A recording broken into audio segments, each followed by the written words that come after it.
interviewed them, and it was apparent that all of these girls were incredibly smart, incredibly driven, and we just felt as though they weren't taking us seriously.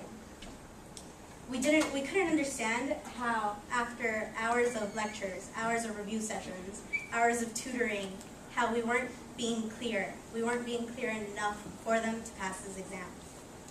So we sat down, we talked for hours, and we finally came to realize that maybe it isn't them. Maybe it's us that needs to change. Maybe our perspective, how we're approaching them, is incorrect. So what we did is we looked at our exam, and with the help of Cecilia, we realized that we weren't using the same format that they were used to. They weren't used to taking tests that included a matching section, multiple choice, open-ended section, because most of them had never seen it before. So it was unfair on our part to expect them to possess and master the reasoning skills that we were trying to impose on them in a couple of short weeks. Now, like I said, as a Wellesley woman, I'm always used to planning and being very particular about every single last detail. And when something doesn't go according to plan, I think it's safe to say that most Wellesley women don't like that. And we tend to freak out a little bit. But on this occasion, I was surprised to see how we all just had to let our frustration out and come back together. And we were able to do this and have this let's fix this attitude. It wasn't the end of the world, we weren't failures, and we could be great teachers with a few changes to our strategy. Our main change was the implementation of what we call the forma.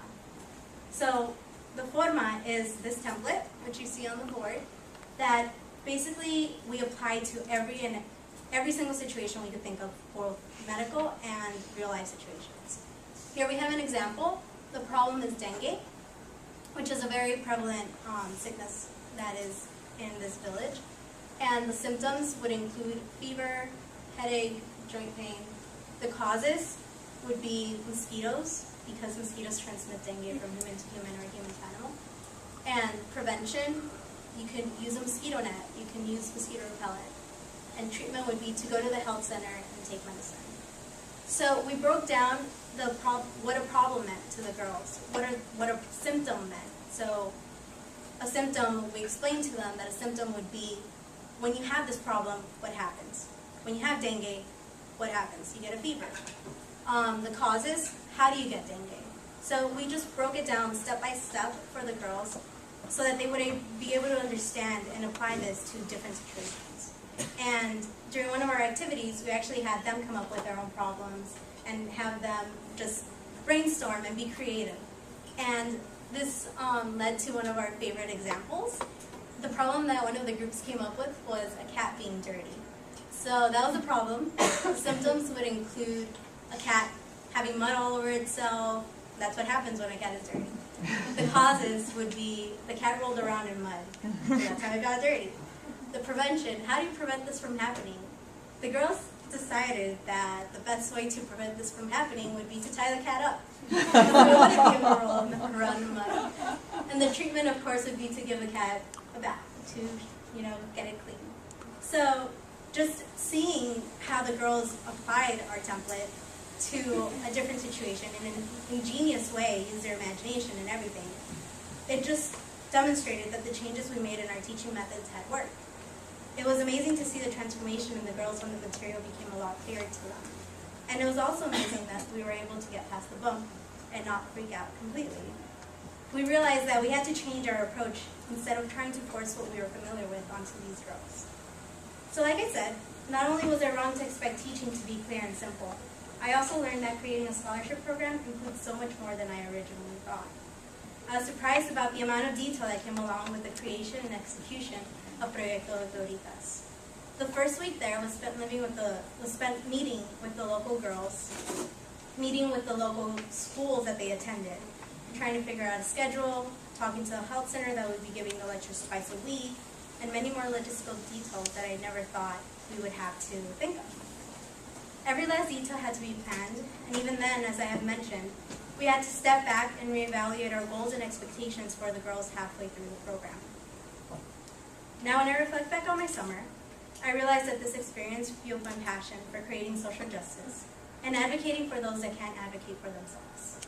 Now that I know that I am more flexible and I have a little bit more experience about what's involved in creating such a program and the difficulties and the triumphs that come along with it. I feel we're ready to work with disadvantaged communities. Thank you.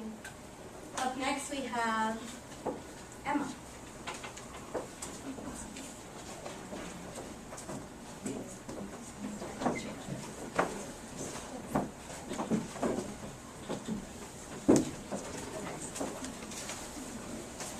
So if people want to take, There's a chair here. Get seats like that.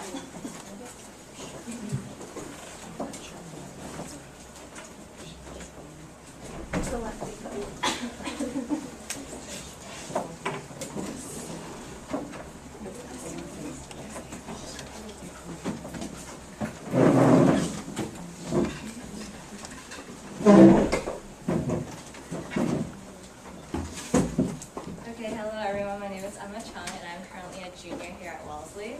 I'm going to be talking a little bit about how my ideas about public health and specifically health education changed as a result of my experience in Guatemala.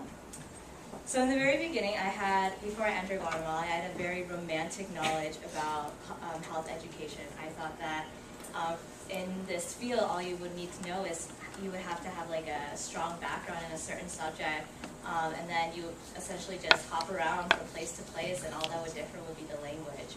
And so specifically for our project, I thought that all we needed was a basic knowledge about health practices, general health practices, and about some medicines in general, and then we would be all set. So I entered this project thinking, okay, this shouldn't be that hard. Like, I know how to wash my hands. I know when to wash my hands. I know like how to prevent from getting sick. So I thought I was all set. However, I realized very soon into the project that that was not the case, and that health education requires knowledge and familiarity with so many different fields. So in the beginning of the trip, what I realized very quickly is that health education is not easy. First of all, you're exposed to a completely new environment. So the biggest factor in terms of environmental conditions that I definitely remember is the heat in Guatemala. It is unbelievably hot there. All six of us would just sit there and not do anything, and this beads of sweat would just roll down our face. And by 11 a.m., all of us would like lie down in the hammocks and just pass out because it was so unbelievably hot, and it would just drain our energy. And we physically and emotionally were so drained by the end of the day. And so, as you can see, this is Patricia's back. You can see the sweat stain on her back right there. And that's just an example of how soaked we were. And this was like in like early afternoon. And so it really took a lot out of us to get the energy from deep within us in order for us to go into the classroom and to teach these girls and to be invigorated and to be passionate about our subject. And so that was definitely something that I didn't think that I would have to do in this field, in this project. So you have to work around your body reacting to this new environment, both physically and emotionally, as I mentioned before. I also realized that health education isn't like guerrilla warfare. You can't just hit and then you can't just retreat very quickly. It's a huge dedication of time and energy. You have to show these people that you sincerely care about them, that you're committing to this project, and that you're not going to disappear after a couple of weeks, but that you're going to return time and time again because you love these people, that you have this bond with them. And so in the beginning, we definitely got a lot of stares. Some were friendly and some were not. Especially for me, I definitely look a lot different from the typical Guatemalan, and so I would definitely get a lot of stares, and I spoke a different language than any of them. So it was understandable, and like all human beings, they had pride. So we didn't want to go in there and show them and have them feel like we felt that we were superior to them in any sense of the word. So in order to create this connection and this bond between the villagers and us, we essentially got down and dirty. We played soccer with them. We played cards with the children. We watched Michael Jackson videos with the children. We had deep, intimate heart-to-hearts with the children about their, boyfriends and girlfriends, and and so through that, we were able to form like these really special bonds with these people. And for me specifically, I formed a really close connection with this boy named Kevin. He essentially became my 10-year-old Guatemalan boyfriend, and I would spend literally an hour